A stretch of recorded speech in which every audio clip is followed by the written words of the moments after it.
Stand with his word. And I can stand here today. He's a man of morals. It have pastors come and stand at this pulpit. But there is some will only speak once over this pulpit and they will get the opportunity again. But him, a man of integrity. Amen. Could you stand with me today as we acknowledge Dr. Bukari?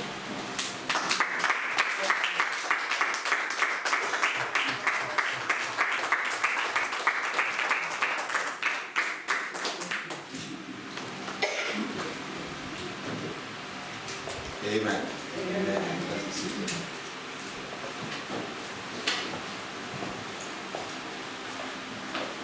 To God be the glory, great things He has done. Amen. I want to give thanks to the Almighty God for the opportunity given to me to be able to minister in this conference. I am not taking this for granted. I return all the praise, all the worship, all the adoration to Him. I want to bless God for the life of the woman of God in the house. Amen. Apostle Gwen, it's a pleasure. Thank you for having me. Thank you for the invite. The Lord continue to bless you more and more. In the name of Jesus. I want to bless God because you are here. I want to bless God because He has a message for you. I want to bless God because your life will never remain the same again. I want to bless God because beyond your comprehension and imagination, something great, something powerful, something glorious will begin to happen in your life. Amen. In the name of Jesus. So without wasting much of our time, I will give us 1 or 2 minutes so that we can have all the handouts distributed so that we can follow the teaching for today. Amen. Amen. Amen. I said to Ross on Friday, whenever a man of God comes to the altar and makes a declaration, always connect yourself with it. Whenever a prayer is made, please try as much as possible to connect with it. And the Lord will bless you in the name of Jesus. Amen. I say, my God will bless you in the name of Jesus. Amen. Heavenly Father, we worship your name. King of glory, we bless you. Immortal, invisible, we honor you. Amen. Thank you because your power is here. Amen. Your grace is here. Amen. Your presence is here. Amen. Your unction is here. Amen. Your anointing is here. Amen. I just pray, Spirit of the living God, fall afresh on me. Amen. In the name of Jesus. Let your grace flow like never before. Let your unction flow like never before. Let your anointing flow like never before. In the mighty name of Jesus. And at the end of it, all your name shall be glorified. Thank you, Heavenly Father. Thank you, Lord. In Jesus' mighty name we have sincerely prayed. Amen. On Friday, we looked at the common mistakes that some people make before marriage. The common mistakes that some singles make before marriage.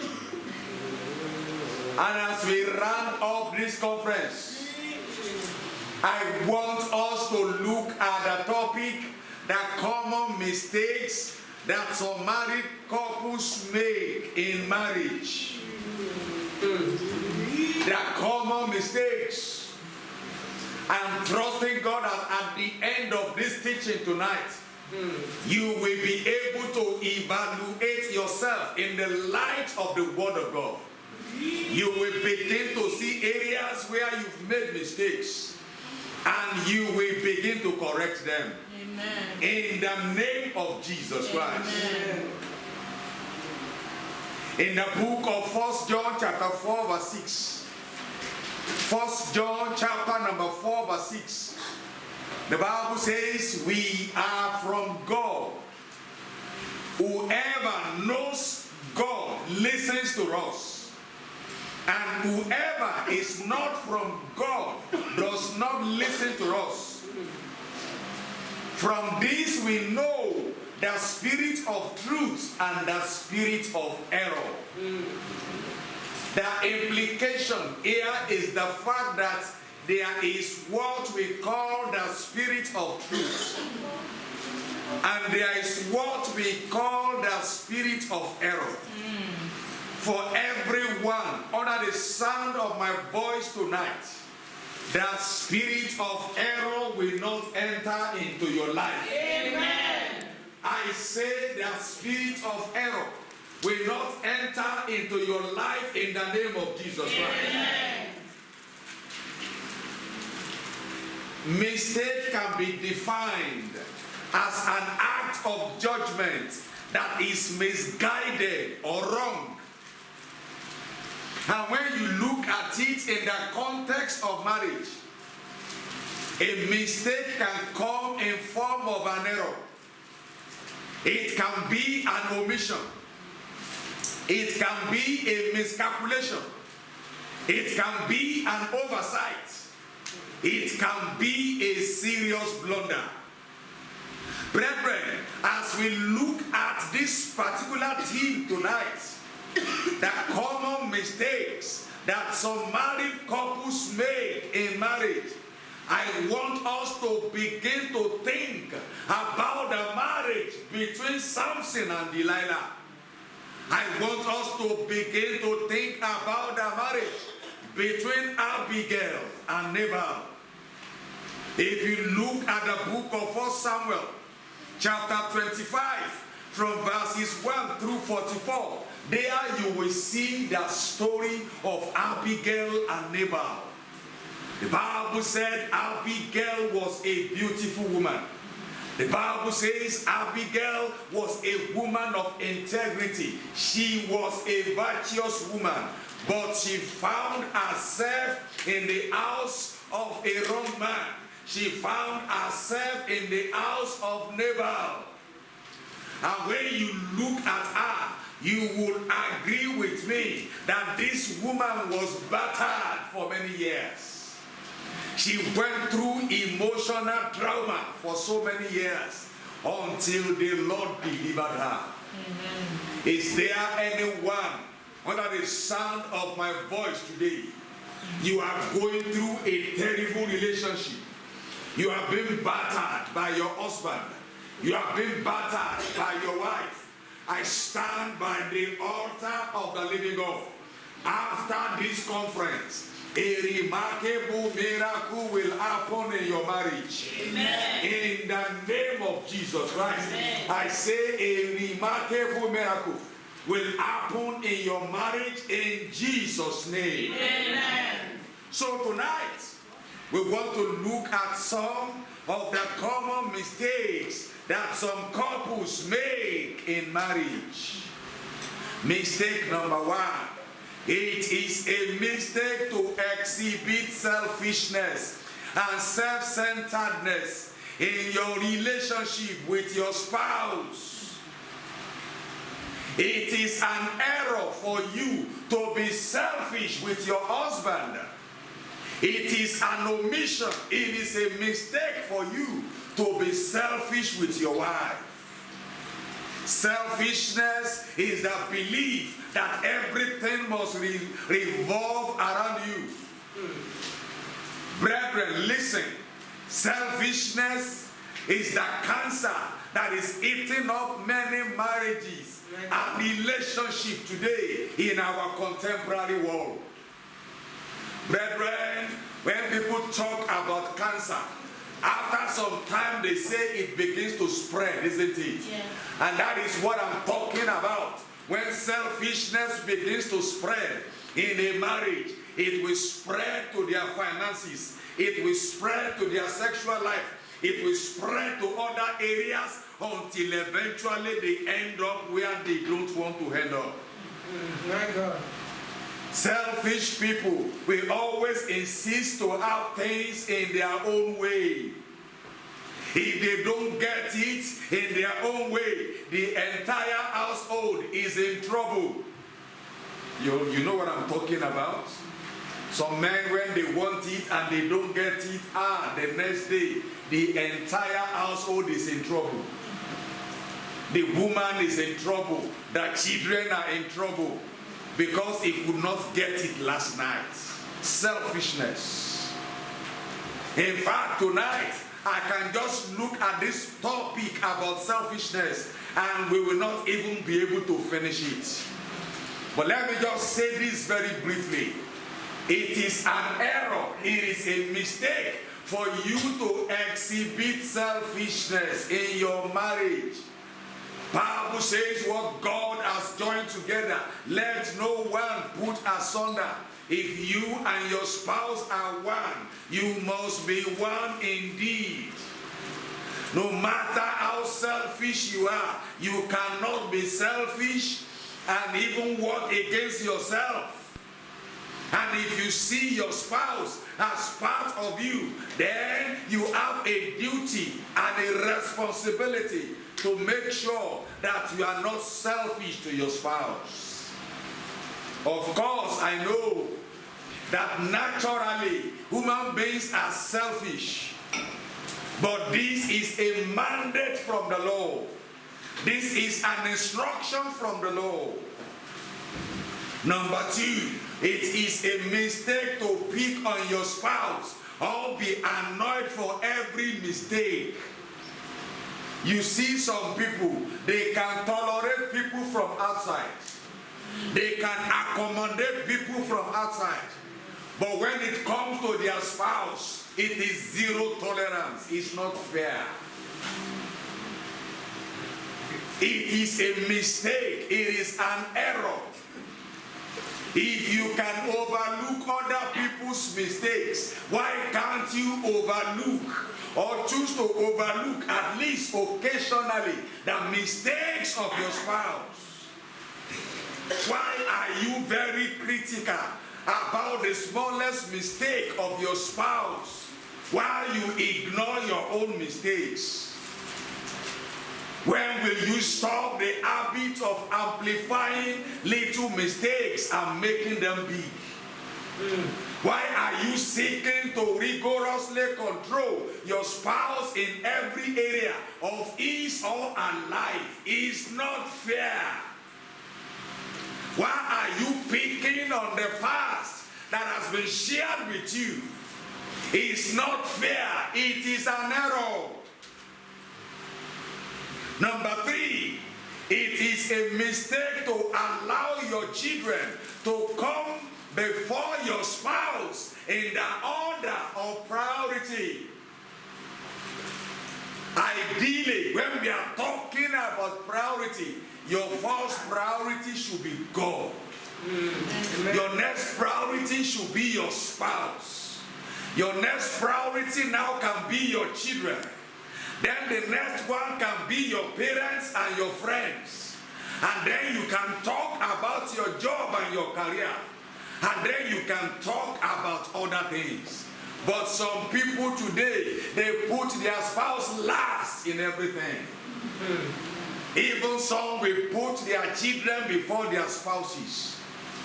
And no wonder, after 20, 30 years, when the children have grown up and they leave the house, because you have not been able to flourish together, you have not grown together over the years, then you can't enjoy the rest of your life. I always tell my children, before I knew you, I knew your mother. And it is important for me and her to understand this. After 5, 6, 7, 10, 15, 20 years, you will go. And if the Lord spares our lives, we still have many more years to spend together. And we have a duty and a mandate to continue to flourish together. Maybe before now, that is what you do. The grace to revise the order, God will give you tonight in the name of Jesus Christ. Amen. You will begin to consider your spouse as very important. Amen. In the mighty name of Jesus Christ. Amen. Many of you, You can spend time with your friend on the phone. You can spend time with others, but not with your spouse. It's not fair. Put your spouse on a good order of priority. May the Lord help us in the name of Jesus Christ. Amen. Number 4, it is a mistake to share your body with another man or woman after marriage. It is a mistake to share your body with another man or another woman after marriage. It is a fatal error. It is a violation of your wedding vow that you will honor God and honor your spouse with your body. It is an error for you to forsake the wife of your youth. It is an error for you to forsake the husband of your youth.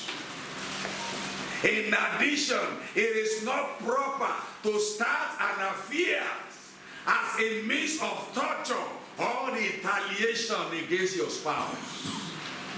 The pastor or marriage counselor, I know what I'm talking about. Some will say, because he did it, I'm going to do it. Where is the place for forgiveness? Where is the place for forgiveness? It is an error. Always remember that your body is the temple of the living God. I repeat, your body is the temple of the living God. And when you share your body with another man or another woman, it is a violation of the covenant. And when you break a covenant, there is always a consequence. May the Lord help us. In the name of Jesus. Amen. Number 5, it is a mistake to invite a third party into your marriage. It is a mistake to invite the third party into your marriage. It is not proper to allow your dad or your mom or your family members or your friends to interfere in the affairs of your marriage. When you look around today, you realize the fact that some couples have been victims of meddling parents and disruptive friends. It is your responsibility to form a united front with your spouse and refuse to listen to wrong advisors or bad advisors. In other words, don't allow external influence to run or to ruin your marriage. Don't allow in-laws and outlaws to ruin your marriage. Don't allow bad friends to ruin your marriage. Don't allow fake and false pastors, fake prophets to ruin your marriage. Don't allow the lifestyles of celebrities to ruin your marriage.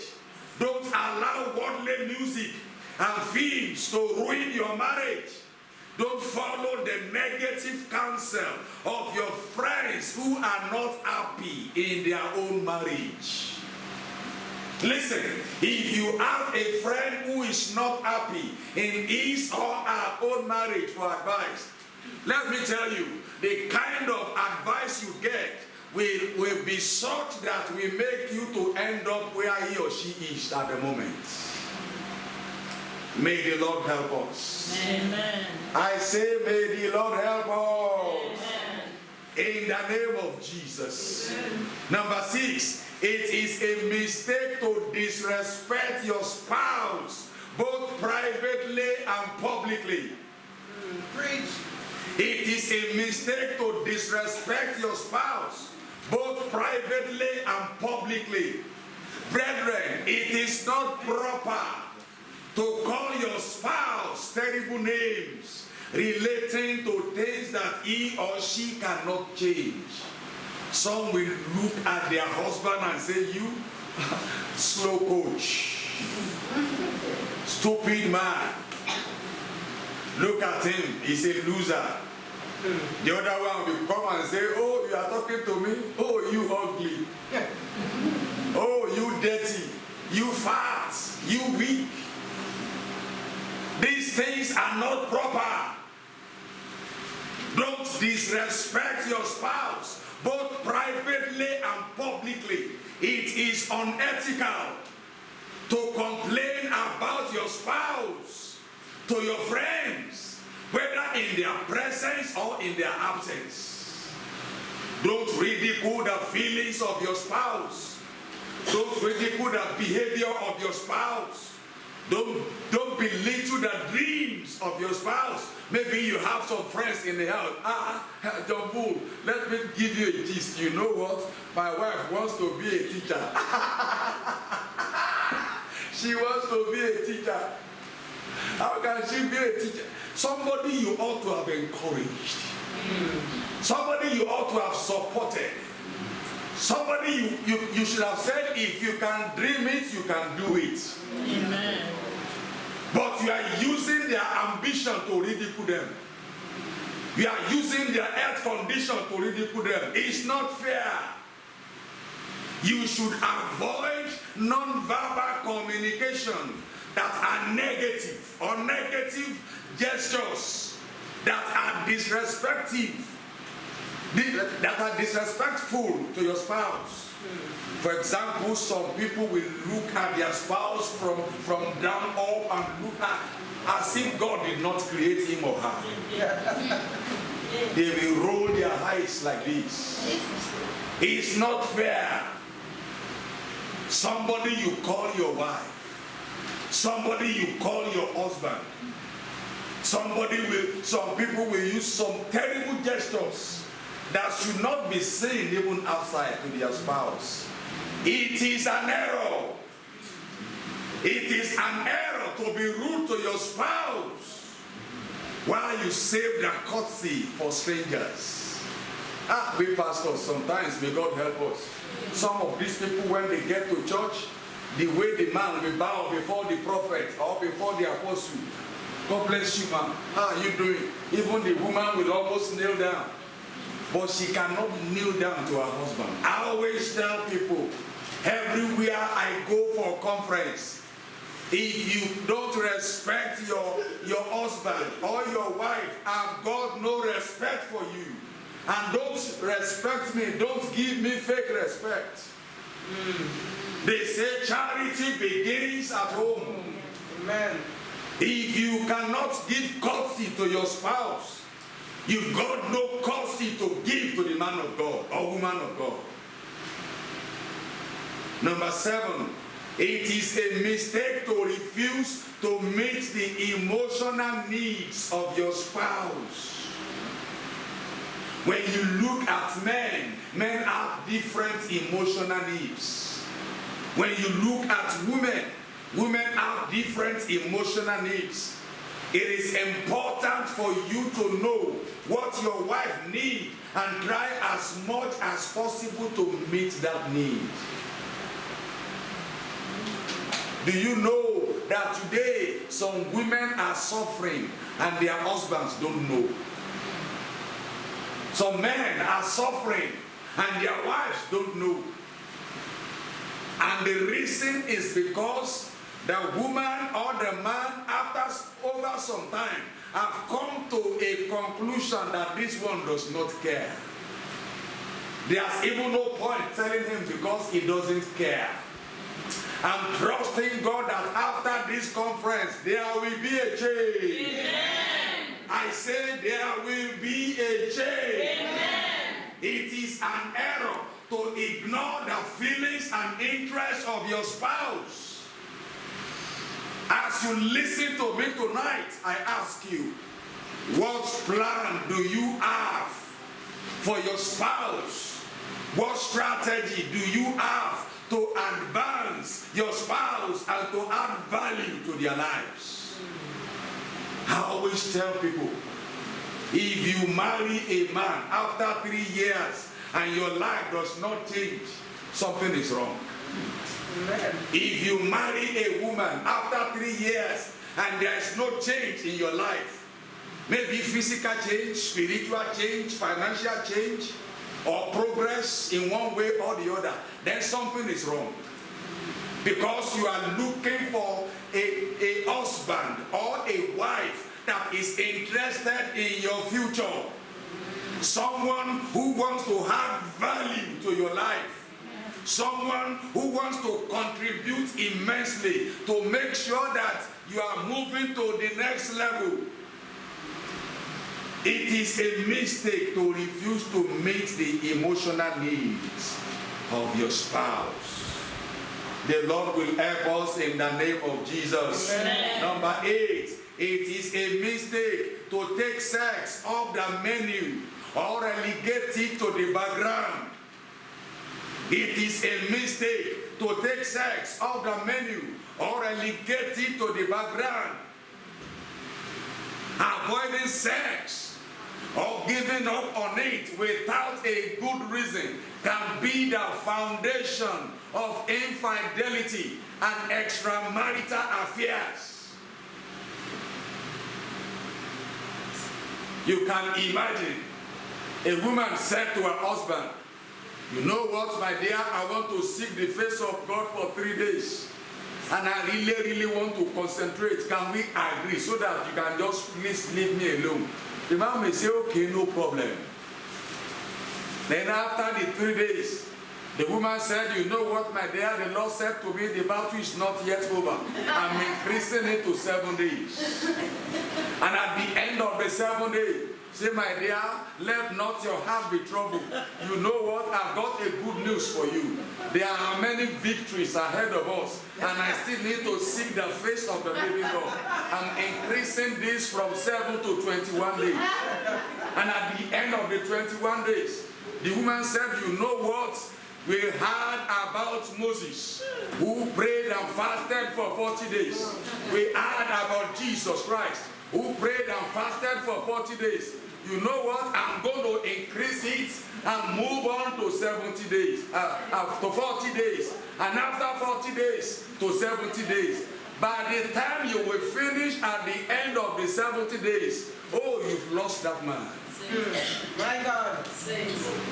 May the Lord help us in the name of Jesus. Amen. I want to believe you are catching the revelation. Amen. I want to believe you are catching the revelation. Amen. Lack of sexual connection has been confirmed as one of the main reasons why some people gave up on their marriage. Therefore, stay connected with your spouse romantically. If you married him and she married you, you have a long time together. Enjoy it now when it lasts, because sex is a blessing. I repeat, sex is what? A blessing. Especially within the confines of marriage. May the Lord help us. Amen. Number 9, it is a mistake to expect your spouse to change while you are not willing to change. Come on now. It is a mistake to expect your spouse to change while you are not expecting to change or not willing to change. Brethren, relationship is influence, and it should lead to positive changes in you and in your spouse. A one-sided change or a one-sided attention can be a sign that you are in a toxic relationship. I repeat, a one-sided change can be a sign that you are in a toxic relationship. All he wants is that you must change, but he's not willing to change. It's not fair. It's an error. There are some men like that. There are some women like that. It is an error. It is a mistake. And when you are in a toxic relationship, in most cases, it is one-sided. I call those kind of relationship parasitic relationship, not symbiotic relationship. It's always getting. It's always grabbing. It's always about me and me and me alone, not about the other person, because there's no concern for that person. That person doesn't exist. As long as I am happy, no problem. As long as I'm satisfied, everything is okay. It is not okay. It's not fair. I hope you are listening to me tonight. Amen. And I hope you are catching the revelation. Amen. And I pray that after this conference, something new will begin to happen in your marriage. Amen. I say something new will begin to happen in your marriage. Amen. In the mighty name of Jesus. Amen. Number 10, it is a mistake to hide important family information from your spouse. It is a mistake to hide important family information from your spouse. Don't hide information about your health from your spouse. Information about your finances. Information about your personal challenges. Information about your future plans from your spouse. You are planning to go to school in September and your spouse is not aware. You can imagine. You are thinking of changing job and your spouse is not aware. You can imagine. You have a debt up to the tune of 3,000 pounds and your spouse is not aware. You can imagine. There was a case of a man. The woman thought, oh, this man is the love of my life. And she opened up everything, including her finances, not knowing that the playboy was just using the money to gamble away. Not knowing that the playboy was using the money to spray around to some other girls outside there. A story was told from him about a woman.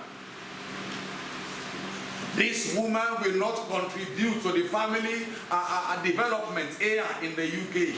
She's always sending money to Africa. She negotiated with her brother so that they could build a magnificent house for her in their city. She was sending money behind the husband. The husband did not know. She was sending money. She was sending money. The husband will say, please, can you help me? He said, no, no, no, you are the head of the house. It is your responsibility. And the man, because he wanted the marriage to continue to be happy, the brother over there took the money. The brother over there bought the land. The brother over there built the house. And one day the sister here called and said, you know what, uncle, I'm planning to come home in December so that I can see that my house that you have built for me. And the brother said, if they born you well, come. Which house? Your house or my house? If you know that your parents born you well, you come. And we will see whether you will be able to come back to UK. The long and short story is the fact that up till today, the woman cannot see the house. And when the crisis started, this woman will wake up in the middle of the night. High blood pressure. The husband said, what is the problem? You're not paying for the electricity. You're not paying the rent. You're not I'm the one paying for your telephone bill and you are working. What is your problem? And then eventually, the husband got to know. And sometimes it is some men sending cars to Africa behind the back of their wives. And eventually the people there will take all the money. And when there is crisis, when there is pressure from the bank, that is when the wife will know. It is not fair. Some important information your husband or your wife must know. That is why the Bible says, what God has joined together, let no man put asunder. Let no money put asunder. Let no other things put asunder. You are going through pressure in your place of work. Let your spouse know. He or she can give you some pieces of advice. if not for anything, you can pray a prayer of agreement together. Amen. And the battle shall be won to the glory of God. Amen. Number 11. It is a mistake to take your spouse for granted. It is a mistake to take your spouse for granted. It has been said that familiarity breeds contempt. Some people have the habit of taking their spouse for granted in the area of finance. Some take their spouses for granted in the area of sex. I went for a marriage seminar recently. Because your husband is a pastor does not mean that you think even though if I don't satisfy him with sex, he cannot go away. There are many pastors out there sleeping with other people. I'm telling you, don't take your spouse for granted in the area of money. If your spouse is the type that works and try to make sure that he's looking after the family, don't take him or her for granted. If your spouse is the type that helps you at home in terms of domestic duties, don't take him or her for granted. Some men will sit down reading newspaper. They will sit down reading newspaper or watching television. Oh, Arsenal, it's a goal! Don't kill your wife. You went to work, she went to work. You came back, she's in the kitchen. Abba, you can help out in one way or the other. Don't take your spouse for granted. Your spouse is unique. Don't take her for granted. Number 12. It is a mistake to compare your spouse with others. Amen. It is a mistake to compare your spouse with others. Preach. Some people have the habit of comparing their spouses with their parents. If you think your parent is the real one, then go and marry your parents. Some have the habit of comparing their spouse with their ex-partner. You know, that's my ex-partner, very good in bed. You know, that's my ex-partner, very enterprising.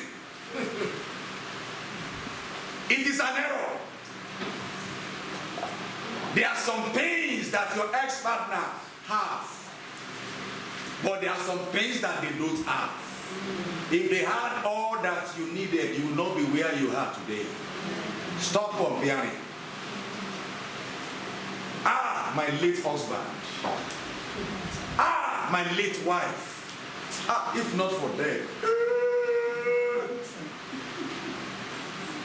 The Bible says you are together until death do you part.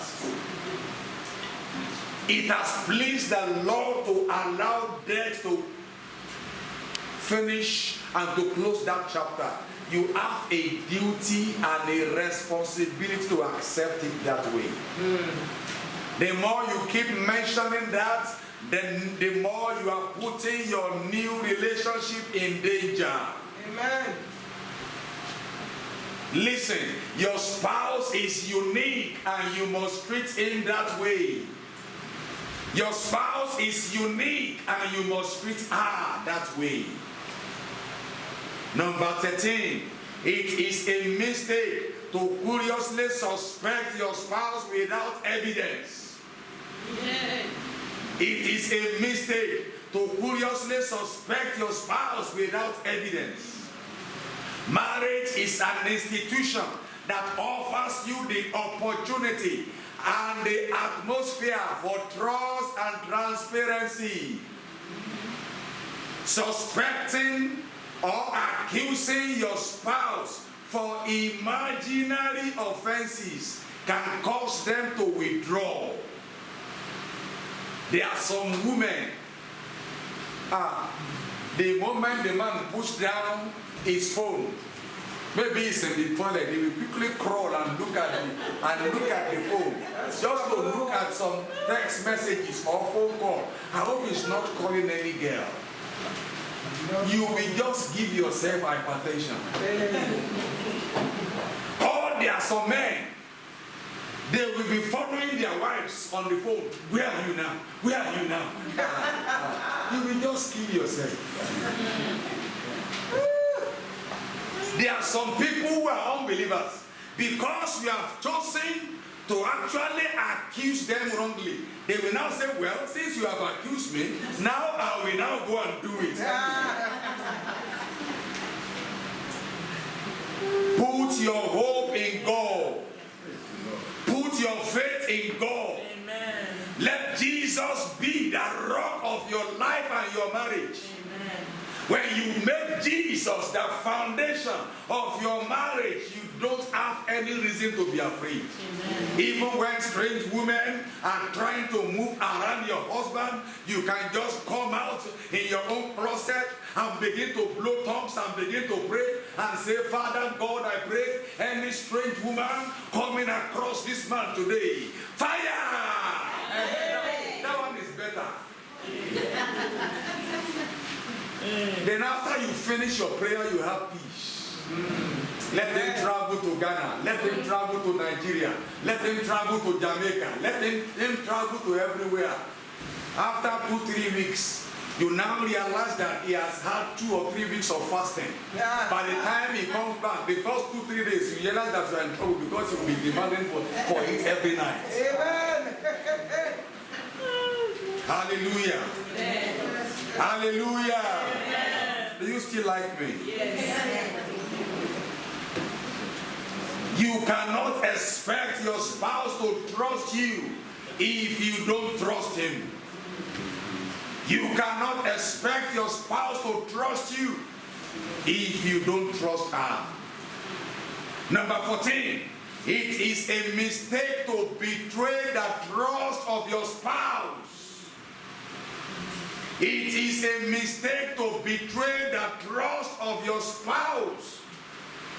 It is not proper to reveal the sensitive secret that your spouse shared with you out of love to his enemies or to her enemies. A good example can be found in the story of Delilah. The Bible says she shared the secret of Samson to the enemies of Samson. She gave her husband away after she had taken some bribes. You can imagine the parents of Samson, they knew the secret of his power, but they did not tell anybody. But the day Delilah knew the secret, she blew it open, and that was the end. Bible says in the past, the enemies become, Samson would just destroy them like a paper. On that day, Delilah put Samson on her lap. He made him to eat pounded yam. He made him to eat jollof rice.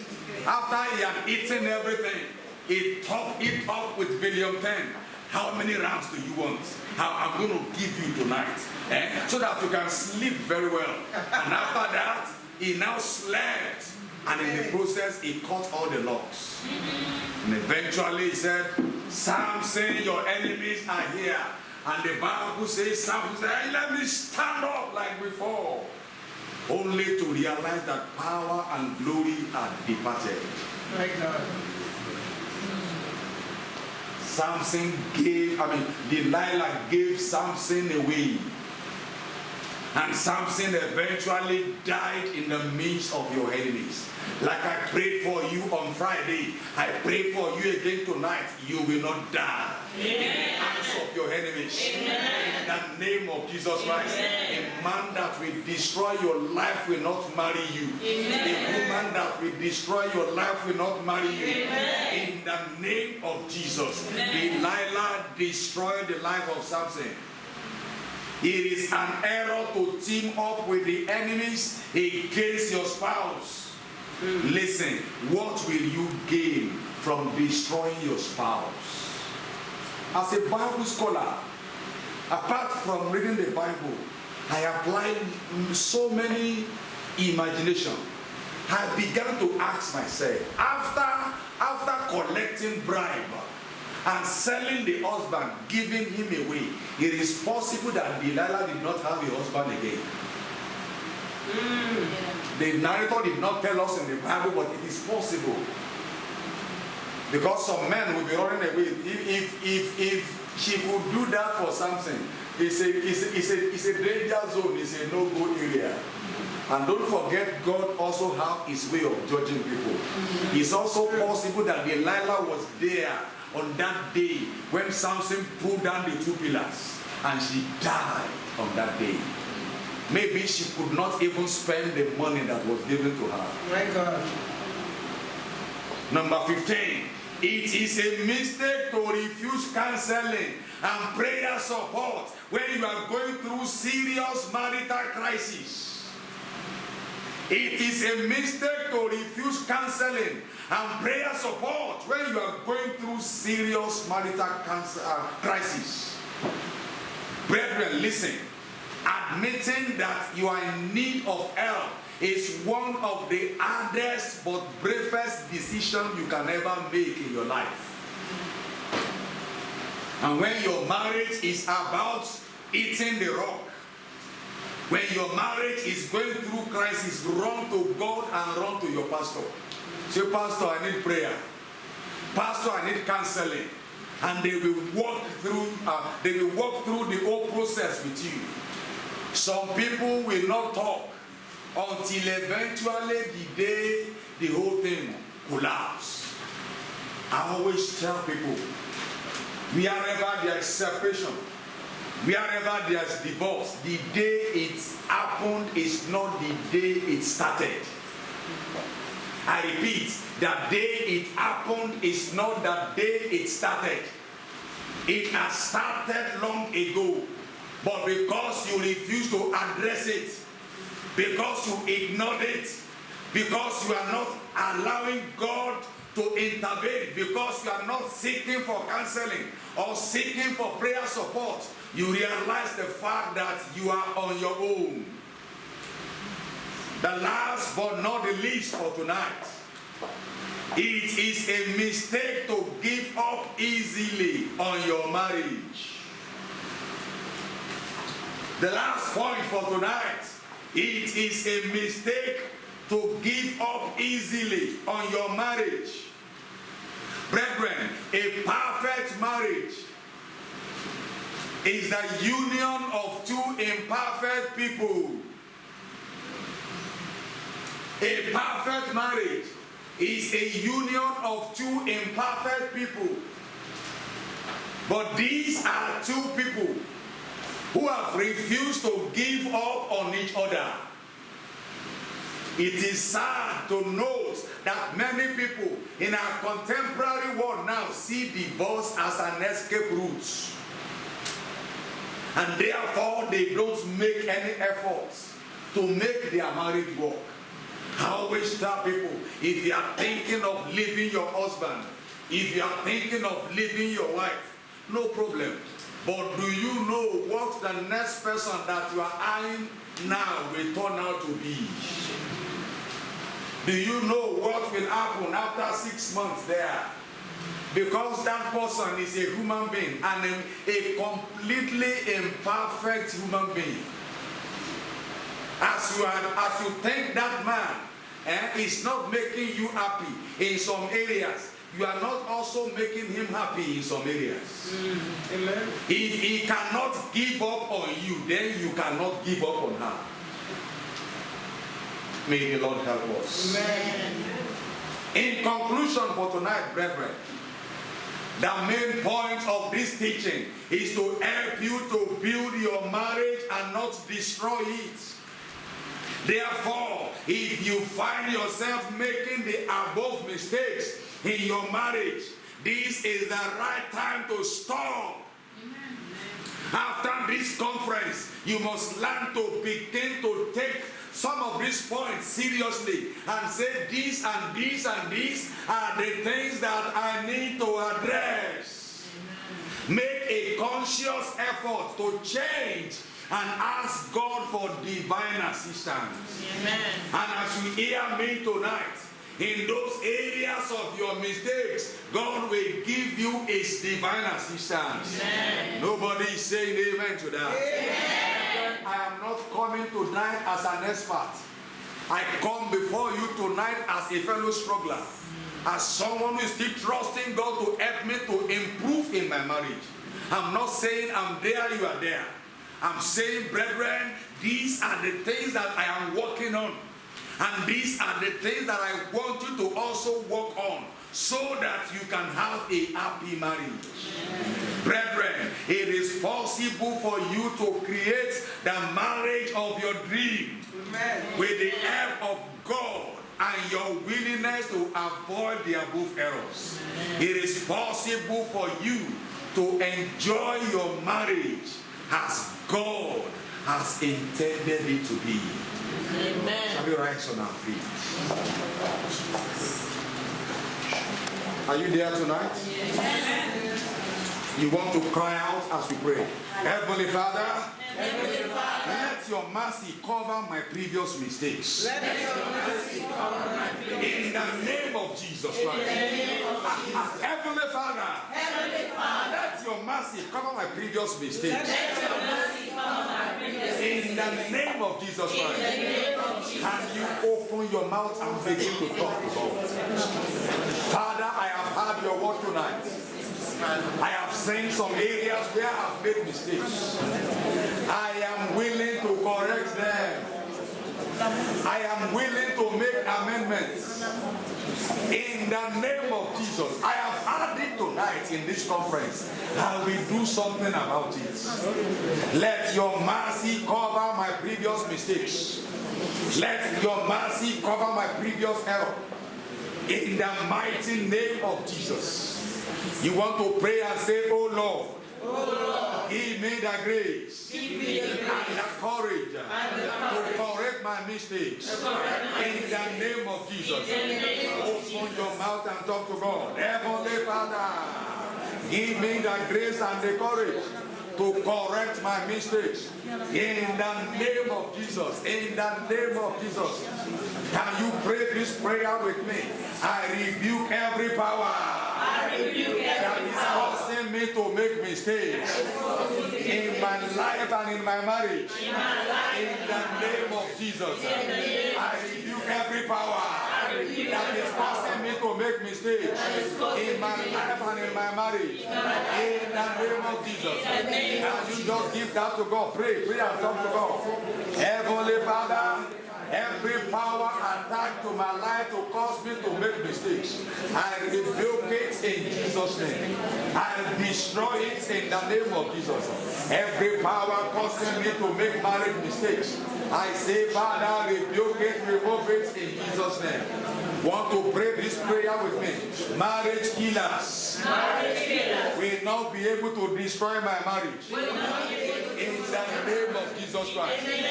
Marriage killers will not be able to destroy my marriage. In the name of Jesus. Open your mouth and talk to God. Open your mouth and talk to God. Marriage destroyers will not destroy my wedding. Marriage mistakes that I've made in the past, God will help me to overcome them. But marriage killers, they will not be able to destroy my marriage. In the name of Jesus. You want to pray this prayer with me? Every seed of selfishness in my life and in my marriage be removed today. In the name of Jesus. Every seed of selfishness in my life and in my marriage be removed in the name of Jesus. Open your mouth and talk to God. I acknowledge tonight I have been selfish. Some of the challenges in my life is because of my selfishness. Some of the challenges in my marriage is because of my selfishness. But tonight I stand before the Lord. I stand before the Lord. Every seed of selfishness in my life and my marriage be removed. Be removed. In the name of Jesus. You want to pray this prayer with me? Oh Lord. restore our first love. Restore. In the name of Jesus. In the name of Jesus. Oh Lord. Oh Lord. Restore the first love. In my marriage. In the name of Jesus. In the name of And open your mouth and talk to God right now. Father, restore my marriage. Restore our first love. Restore our commitments. In the name of Jesus. Heavenly Father, let there be restoration tonight. Let the healing begin tonight. Let the healing begin tonight. By the reason of the anointing. In the name of Jesus. You want to pray this prayer with me? Say, Satan, take your hands off my marriage. In the name of Jesus. Satan, take your hands off my life. Take your hands off my husband. Take your hands off my wife. Take your hands off my children. In the name of Jesus. Want to pray and talk to God. Talk to God. Talk to God. We have just few minutes to pray. We are running up now. Just talk to God. Take your hands off my life. Take your hands off my marriage. Take your hands off my life. Take your hands off my husband. Take your hands off my children. In the name of Jesus. Thank you, Heavenly Father. In Jesus' mighty name we have sincerely prayed. Open your eyes before we pray this final prayer. If you think you need space, create space for yourself, because I want you to pray this one and final prayer as if that will be your last ever prayer. I want you to pray with all your strength. I want you to pray with all your might, with everything within you. You say, every power troubling my marriage, catch fire. In the name of Jesus.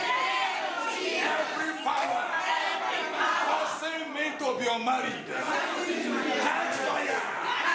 Every fire. Every power troubling my marriage, catch fire now.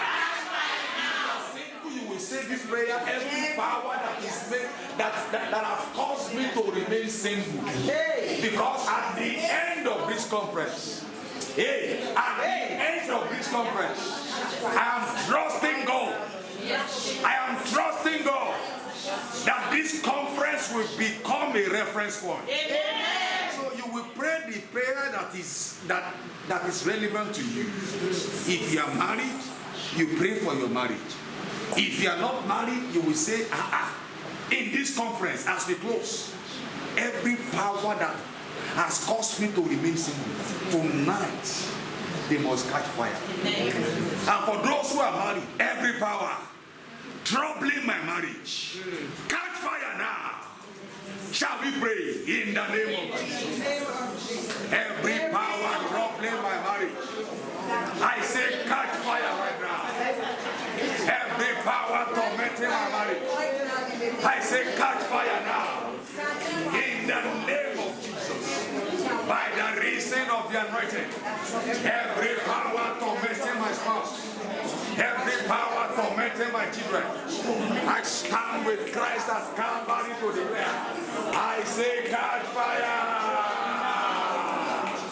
I say catch fire. By the reason of the anointing. Thank you, Heavenly Father.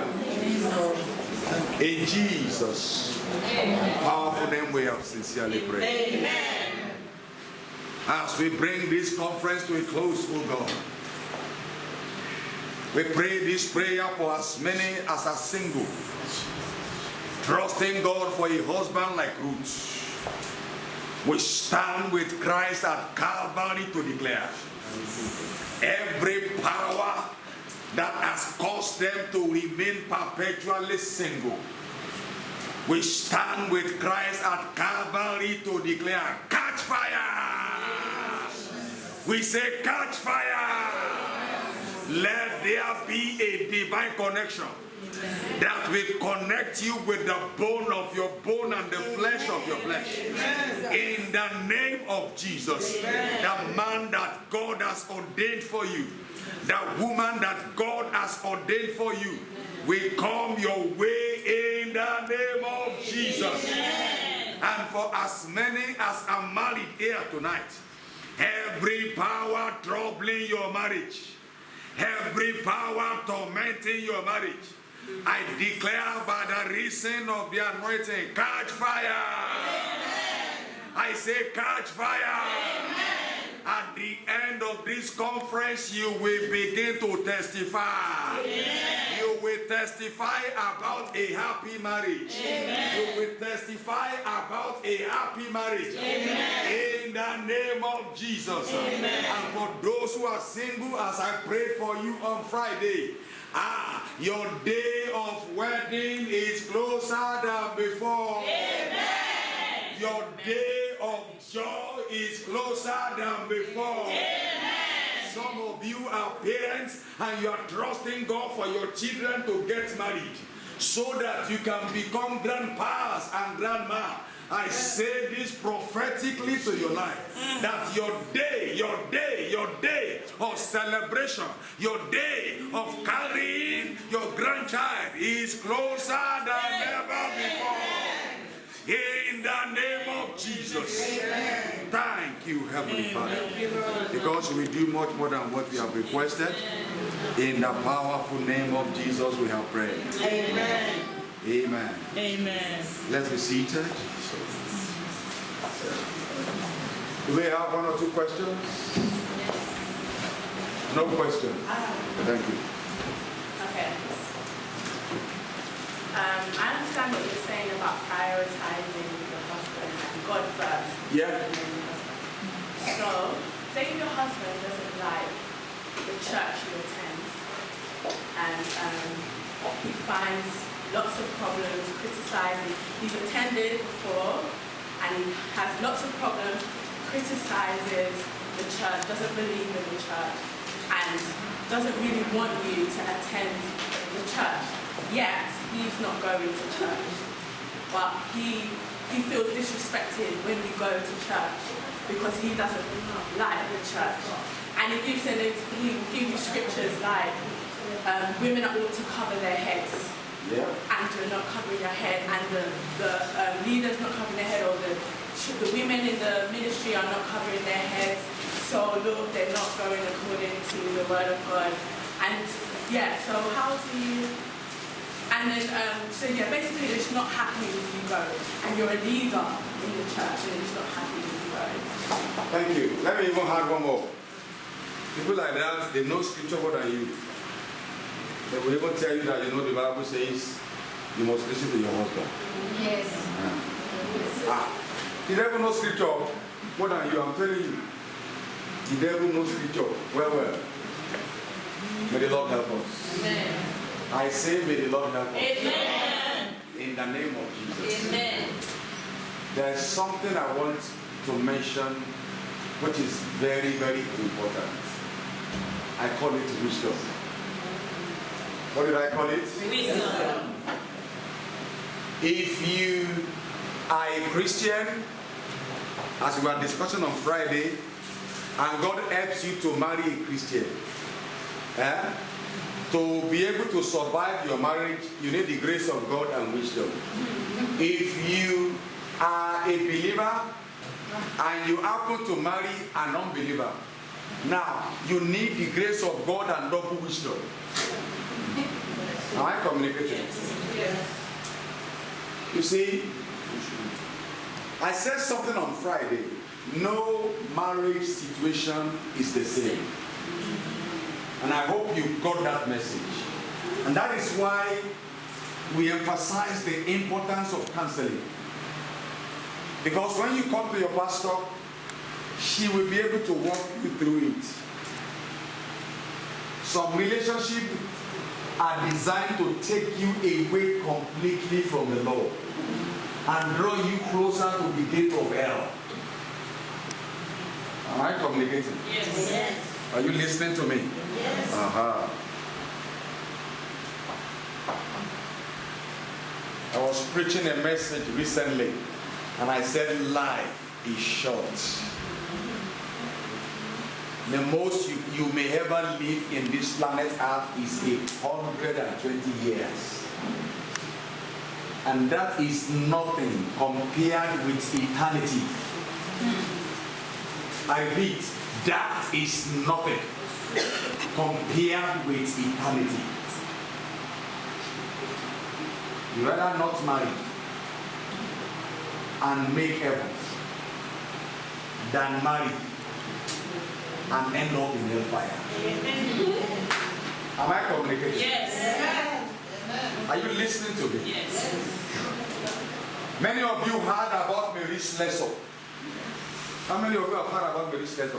She's from UK here. She's Scottish. If I originally came from Nigeria, in the history of Nigeria, the woman on record who stopped the killing of twins in those days was Mary Slessor. Because then, because of lack of knowledge, when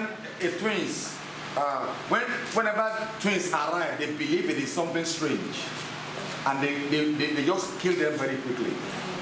This young lady was about to get married when somebody came to their church in Scotland and told the news about missions in Africa. She was so excited, and she went to her partner to be and said, you know what, I know we have a different plan, but I just had a testimony today about what is happening in Africa, and I want to go as a missionary. I want us to get married, and I will appeal to you if we can go together and serve the Lord together. And the young man said, you know what, go and marry Jesus. And that was the end of that relationship. Mary Slessor packed all her things together and went to Calabar in Nigeria. And if you check the history, you can Google it. She was the one that stopped the killing of twins in Nigeria. You can imagine generations of children will have been killed. Mary Slessor went to Africa. She never married. She never had a child. But today I will tell you, she was married to Christ Jesus, and upon that she had so many children, so many grandchildren, and on that day she will have crowns for what she has done. I have not answered your question, I know. I'm just trying to digress. What I'm saying is the fact that eternity is more precious than your life and your marriage. Eternity is more precious than your career. Eternity is more precious than any other thing you can ever think about. And that was why we said, when we talk about the order of priority, what comes first is God. And after God, other things.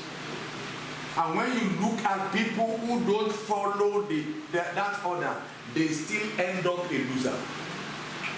Because the same man or woman you are trying to please may die, God forbid now. The same person may walk out on you when you least expect it. That is human beings for you. But the one that will not walk away is Jesus Christ. Amen. Was preaching during Easter.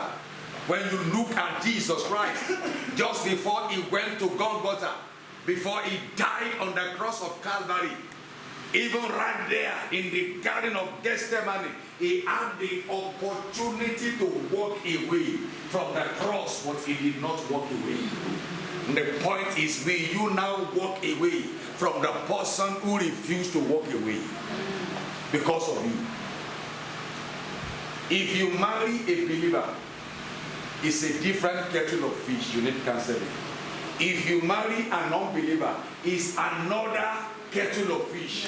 Because you need prayer, you need encouragement, and that is why I said wisdom is needed. For example, wisdom may require that you watch what you do. There are some churches and there are some pastors, they put program every day, Monday to Sunday. And I'm sure we don't do that here, do we? They put program every day to the point that the man is suffering. The food is not there. For example, you have a program now, you don't want him to eat chicken and chips, make sure that the food is ready, is in the flat. And by the time you finish the program like this, you get home, put on your nightie. Are you there? Put on your nightie. Let there be see-through. Just sleep. And then you walk like this. And walk like that. I'm available. Or you put on that music, it's going to be tonight is going to be a good you know it better, eh? No, it's not the Holy Ghost now. It's going to be a good night.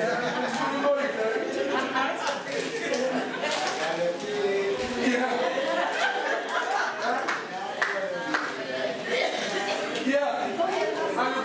And I'm happy yeah, wonderful. And with much prayer, with much wisdom, with much encouragement, that same person can say, you know what? Despite my behavior, you have remained a virtuous woman. You have tried your best. What else can I ever ask for? I have seen cases where God actually broke down some men. And God can do it for anybody. So what I'm saying is that wisdom is needed. Counseling is equally needed. If the man is going to a different church, it's another different kettle of fish. Like I said, no situation is the same. And that is why it is always good to run it through your pastors. So that they can guide you, they can lead you, they can instruct you. And I also want to add one thing, or actually two things. One, there is a place for prayer. What did I say? When prayer begins to work, the same person who said no will come back and say, you know what, I have thought about it, and the answer is yes. And the second one is what I call good character. You know, there are some so-called Christian men and women today. They come to church, but their behavior is worse than somebody who doesn't go to church. And how can you be behaving badly to your spouse, your husband or your wife, and you say you are praying? God won't answer that kind of prayer. I respect Jesus for one thing, and I call it non-violent revolution. Of recent, some people have done some terrible things to me, and the Lord said, you know what, don't say a single word. Just be looking at them. I'm boiling, it's paining me, I've committed everything to Jesus, and you know, the more I do that, the more I have peace in me.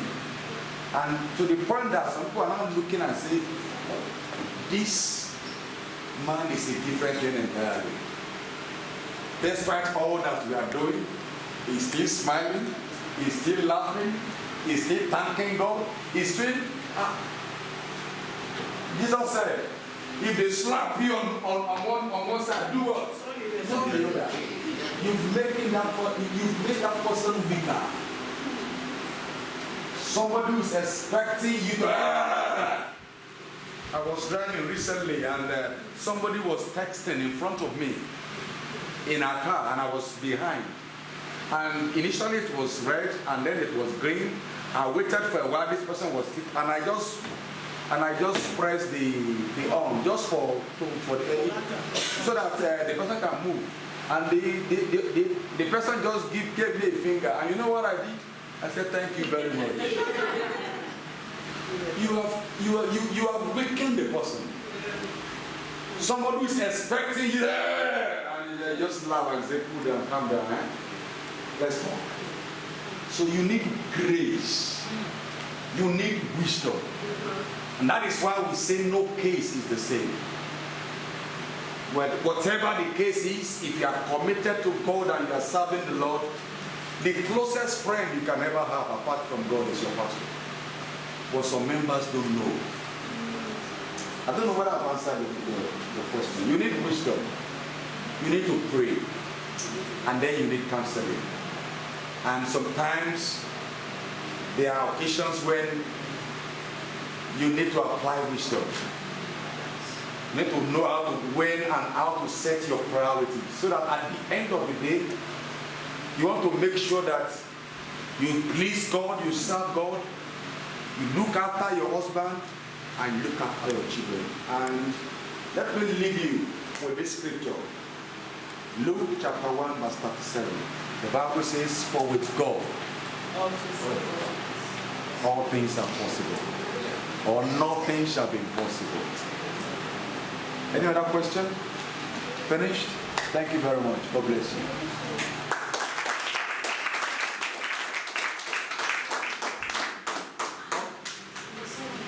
Somebody read it. Okay. Somebody read it. No. Tell me.